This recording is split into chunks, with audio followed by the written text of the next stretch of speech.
Международный аэропорт Бейрута имени Рафика Харири — это не просто единственный действующий коммерческий аэропорт в Ливане, но и важный узел международных транспортных путей. Его терминалы каждый день наполняются потоком путешественников, прибывающих из самых разных уголков мира. Бесчисленные люди проходят через контрольно-пропускные пункты, а огромные объемы багажа и посылок отправляются в разные страны, создавая сложную мозаичную картину, полную связей и культур. С учетом такого большого потока пассажиров, безопасность аэропорта выступает как величайшая приоритетная задача. Это не просто деловая процедура, это необходимость. Полицейский патруль и частные охранники неустанно следят за порядком на территории, и их работа требует максимальной внимательности. Тем не менее, среди всех официальных лиц, находящихся на страже безопасности, есть одна группа относительно невзрачных, но очень важных героев — ищущие собаки.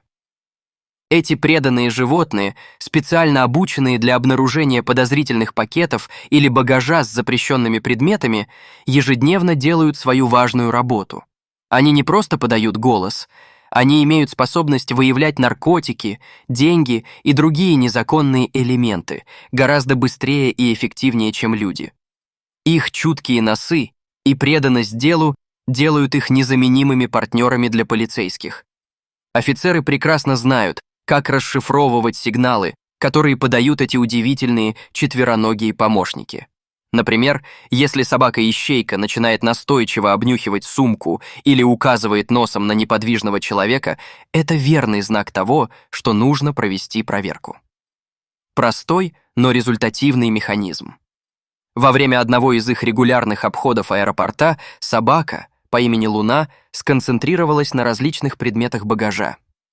Никто не обращал на нее особого внимания. Люди знали, что у милого животного есть важная работа — защищать безопасность всех, кто пересекает терминалы аэропорта. Их взгляды часто задерживались на ней на мгновение, но они понимали, что отвлекать ее не стоит, пусть лучше сосредоточиться на своей миссии. Но в этот раз ситуация изменилась. Внезапно Луна привлекла внимание к ящику, который находился в процессе транспортировки через аэропорт. Полицейский, заметив, что она особым образом обнюхивает посылку, подошел ближе. На транспортной этикетке красовалось место отправления — Украина, и это настроило его на осторожный лад. Посылка была зарегистрирована несколько дней назад и ждала своего владельца. Луна сидела неподвижно, пристально глядя на этот ящик, а полицейский не сомневался, что его животное обнаружило нечто необычное и, вероятно, незаконное. Собака-следопыт нечасто ошибалась. Офицер не помнил ни одного случая, когда она срабатывала на обман. Инстинкты не обманули его. Он дал сигнал, и Луна подошла ближе к ящику с неугасимым интересом. Контрольный обыск показал, что ящик был достаточно большим, около 3 метров в длину и 1 в ширину. На вид он не отличался от множества подобного багажа, стоящего в аэропорту. Однако полицейский заметил, что на поверхности ящика находились несколько маленьких, почти незаметных отверстий. Луна, почувствовав что-то странное, сунула нос в одну из дырок и произвела небольшой стон, на что полицейский пришел в замешательство. Это было чем-то совершенно неожиданным, и столь необычная реакция заставила его насторожиться. Собака работала на охране порядка несколько лет, и он никогда не видел, чтобы она хныкала или проявляла такую эмоциональную реакцию. Было окончательно ясно. Те 3 дополнительные дырики не просто капризы упаковки. Внутри находилось что-то, что требовало внимания. Уф. Неожиданно нарастающее беспокойство охватило полицейского. Хозяин лунки начал осматривать ящик, но возникло слишком много вопросов.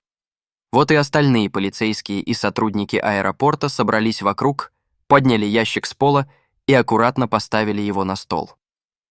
Каждый знал, что в нем может быть что угодно, возможно, даже взрывчатка, которая могла бы взорваться при открытии. Поэтому все действовали медленно и осторожно, понимая, что необходимо сохранять максимальную осторожность. Они вызывали саперов, чтобы избежать каких-либо неожиданностей, хотя вероятность наличия взрывчатки в посылке была минимальной. Логично предположить, что она была бы обнаружена еще в украинском аэропорту. Весь персонал покинул комнату, но Луна неожиданно попыталась вернуться. Она не могла удержаться от желания попасть внутрь и продолжила скучать вокруг ящика. Офицеру показалось странным такое поведение его питомца. В них были много совместных операций, но он никогда не видел свою собаку такой взволнованной. Это вызывало у него всевозможные тревожные звоночки и вопросы. Что же такого необычного или странного было в этой коробке? Что пряталось за этой таинственной упаковкой? Несмотря на возникшие предположения и ожидания, им оставалось лишь ждать. Но, к счастью, саперы наконец вышли из комнаты, проинформировав остальных, что внутри действительно не обнаружено ничего опасного. По крайней мере, взрывчатки не было. Они использовали металлоискатель для проверки, и все прошло без происшествий. Это было немного облегчением, но в то же время оставалось много вопросов о том, что же было внутри ящика и о его содержимом. После некоторого обсуждения пришли к решению открыть коробку медленно и осторожно. Все присутствующие с волнением наблюдали, как офицер, нервно покусывая губу, начал снимать крышку ящика.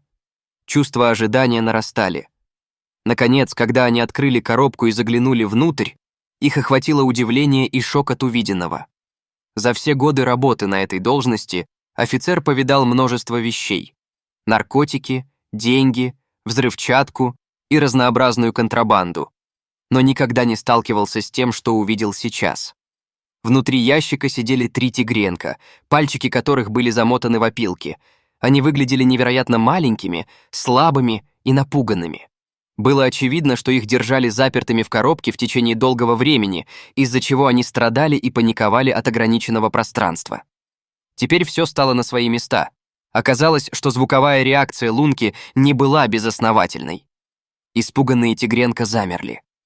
Их широкие глаза блестели на фоне яркого света и новых людей, удивленных тем, что их вывели на свет.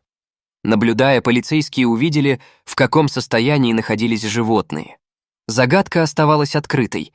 Сколько времени тигренки находились в этой коробке? В ней были фекалии, а опилки аккуратно впитывали поток мочи.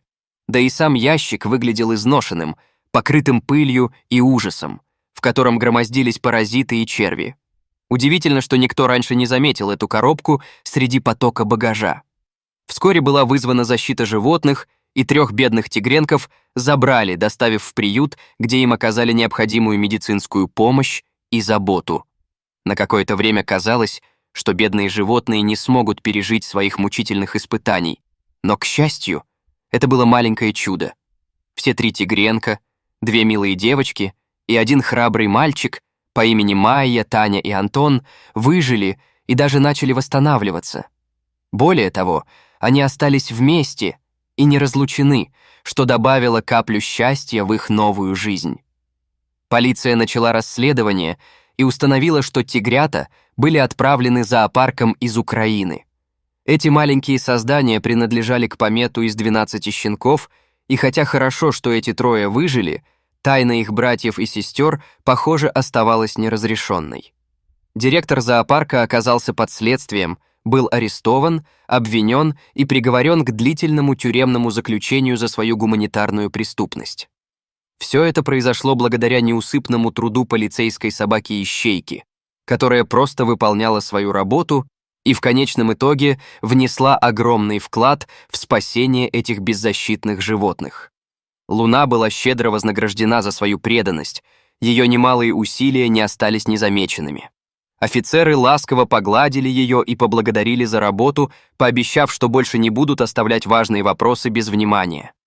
Так собака-герой стала символом ответной любви и надежды в истории спасения жизней. Если вам понравилась эта захватывающая история о невероятных подвигах животных и о том, как система может быть столь эффективной в борьбе со злом, поставьте лайк, подпишитесь на наш канал. У нас много интересных историй о спасении животных, которые ждут своей очереди для того, чтобы рассказать миру. До свидания.